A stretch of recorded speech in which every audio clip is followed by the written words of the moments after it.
everybody, Mr.FrightNight here. Today's story is called Nightmares Come True. Did you ever have a nightmare that came true? Nobody really knows why we have nightmares, but I had plenty of them. There's one nightmare that I had as a child. It was about an older woman walking around my house. She had gray, frizzy hair and wore a ripped dress with a wrinkled face. Now, I had this nightmare many times, and each time I would see her in different areas in my house. Don't know why I kept having the same nightmare about this hideous woman. The first time I had the nightmare about her, I was on my front porch, just standing on top of the step, and I saw her just walking down the public sidewalk, and all she did was stare at me. Then I woke up. For some reason, it really scared me. It seemed like once a month I had a nightmare about this woman. So a month went by, and I had another nightmare about her. This time I was in the backyard, just kicking a soccer ball around. I glazed to my right and looked up, and I saw her standing on top of the roof of my garage. And again, she just stared at me. She had the creepiest eyes I've ever seen. And I woke up. I got out of bed, looked out my window, and looked on top of the garage roof. It seemed so real. As time went on, the nightmares about this creepy woman became a weekly thing. It got to the point where I was afraid to go to sleep, fearing I would dream about her again. I actually tried to stay up as long as I could, but as soon as I would go to sleep, there she was again. This time, I was helping my dad with the yard work. I was pulling weeds near bushes that surrounded our property. In my dream, I was kneeling down, pulling the weeds, and looked in the bush. There she was again, behind the bush, and still she was just staring at me. And again, I got out of bed, looked outside my window at the bushes to see if I can see her. It felt like I was losing my mind. As nights went by, the nightmares about the woman were only days apart now. Every night I would get into bed. I would pray that I wouldn't have the nightmare about the woman. But sure enough, as I fell asleep, there she was again. This time I was taking a bath. I rinsed the soap out of my eyes. I saw her again. She was outside my bathroom window, just floating in there and just staring at me. It seemed like she was getting closer to entering the house.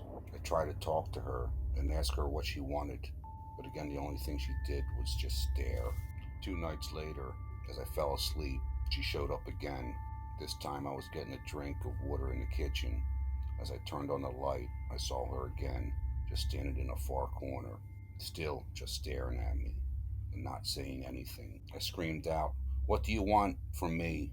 Why are you always in my dreams?" And she finally said, "I'm trying to take your soul." I woke up all sweaty and terrified.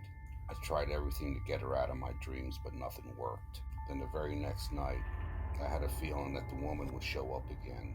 And sure enough, there she was in my dream. I was lying down in my bed. She was hovering over me, and she put her hand on my mouth, trying to suffocate me. I couldn't breathe. And that's when I woke up. Again, it seemed so real as I was trying to catch my breath. I opened my eyes, and there she was, standing at the foot of my bed, and she just walked through the bedroom wall and turned and said, "No matter where you go, no matter how old you are, I'll always be your worst nightmare." Hello, everybody. Mr.FrightNight here. Today's story is Behind the Wall. It was late on a Saturday night, and my friend Johnny slept over. We were playing Xbox in my room. As we played, we started to get hungry. We knew there was leftover pizza in the fridge, so we went downstairs, looked in the fridge, and the pizza was gone. Then the empty pizza box was on the floor. We didn't think anything about it, so we both made peanut butter and fluff sandwiches and went back upstairs. We played for a couple more hours and went to bed. The next morning, we went downstairs to have breakfast. My mom said, "Boy, you guys must have been hungry last night. All the pizza's gone." We both said we didn't eat it. We came downstairs last night and it was gone, and the pizza box was on the floor. She said it must have been your dad, so we didn't think anything about it. A week went by and Johnny slept over again. We had dinner together, and it was my dad's famous burgers. I don't know what he put in them, but they were awesome. He also made extra so we can eat them later that night. So we went into my room and did what we always did, played Xbox for a couple of hours. The whole time I was thinking about those leftover burgers that were in the fridge. So we started to go down in the kitchen. We walked down the stairs. It was dark, so I went to turn on the light switch. Before I could turn it on, we heard something. It sounded like a plate dropped on the kitchen floor. So I quickly turned on the light. Then we seen something run into the hallway just past the kitchen. We both were terrified. Now my parents went out for the night. They won't be back till the next morning. So Johnny and I were all alone in the house. Not sure what to do, so we called the police.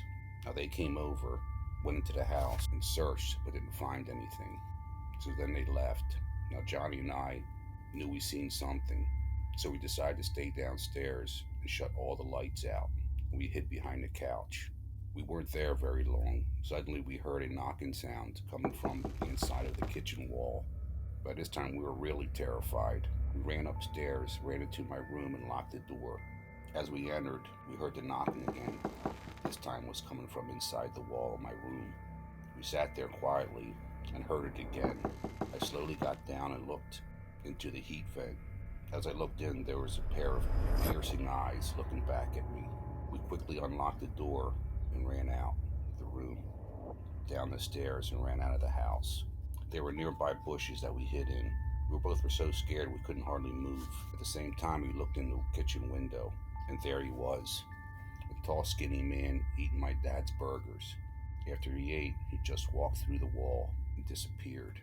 Don't think he wanted to harm us. He just was hungry. And to this day, the man still lives in our house behind the walls. Hello, everybody. Mr.FrightNight here. Today's story is called The Roommate. We all have stories about roommates, some good, some bad. When strangers move in together, it's always a challenge. My story today is about two roommates that moved in together. It was a Friday night at the local bar. Everybody was having fun drinking and laughing, just having a good time. There was one local guy. His name was Pete. Now, Pete wasn't so happy that night. He found out that he was evicted from his apartment. He was 4 months behind on his rent. Pete lost his job at the local oil refinery and couldn't pay his rent. Earlier that day, Pete was looking for jobs and returned to his apartment when all his stuff was on the front lawn and the locks were changed. Not knowing what to do, he decided to walk down the street to the local bar to have a drink. The night went on. As he sat in sorrow, he heard someone saying, "I need a roommate." My old roommate moved out. As Pete listened, the man kept asking others if they needed a place to live. Finally, Pete spoke out and said, "I do. I just got kicked out of my apartment." So Pete introduced himself, shook his hand, and the man said, "My name is Damien." Now, Damien was about Pete's age. So they talked for a while to get to know each other, and then both decided that Pete would move in the next day. So Pete moved in. Everything was good for a while.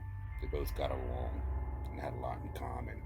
They liked playing the same video games and liked the same foods. The only thing, Damon worked at night. He'd leave at 11 p.m. and work till 11 a.m. in the morning. As Pete went to bed, Damien went to work. Now, Pete didn't know where Damon worked or what he did. One morning, Pete was getting ready for work. He found a job at the local hardware store. As Pete was leaving, Damien was getting home. For some reason, Damien's mood changed. He was getting more distant, not sure what was wrong, but Pete didn't have time to talk about it. He was already running late for work. That night, Pete decided to stop in for a drink at the bar. As he sat there, a stranger approached him and said, "I heard you're staying over at Damien's house." Pete says, "Yes, I am. I've been staying there for a while." He replied, "I'm surprised you're still alive." Pete said, "What do you mean?" The stranger said he had many roommates that end up missing. Rumor has it they're all in his basement, buried under the floor. Now, Damien had an old house, and back then the basements were dirt. At that time, Pete got up to use the restroom, and as he returned, the stranger, who never gave his name, was gone. So, it was about 11 o'clock, and Pete left the bar and went home. He waited for Damien to leave for work and went to the basement door to open it, but it was locked. Wondering, why would he lock the basement door? Well, curiosity got the best of him, and he decided to pick the lock. He opened the door and went downstairs. He looked around but didn't see anything at first. As he looked closer, he noticed some dirt that seemed to be disturbed. The area was the size of a human. At this time, Pete was thinking to himself, is it true what the stranger said? Is there really bodies buried down here? At that time, he heard a car door shut. Not sure who it was, he quickly ran upstairs and locked the basement door. Luckily, he did. Damien got home early from work. For some reason, he didn't know. We said hi to each other, and Pete went to his room and started to look up the missing people from his area on the internet. And sure enough, there was 4 missing people. He did some more research and found out they all lived in the house that Pete was living in. As a chill went up and down his back. Now night came, and Pete decided to stay up all night. He was afraid Damien was going to kill him, but still, he wasn't sure what was down the basement, and if the rumors were true. The next night, as Damien went to work, Pete went back downstairs and started digging around. It didn't take him long. As he was digging, he felt something hard in the dirt. So he dug around it. Then he used his hands and brushed off the dirt. There it was, a human head. As he looked closer, the flesh was still on it, telling him it wasn't buried for very long. That was enough for Pete. He got out of there, grabbed all his things, and left the house.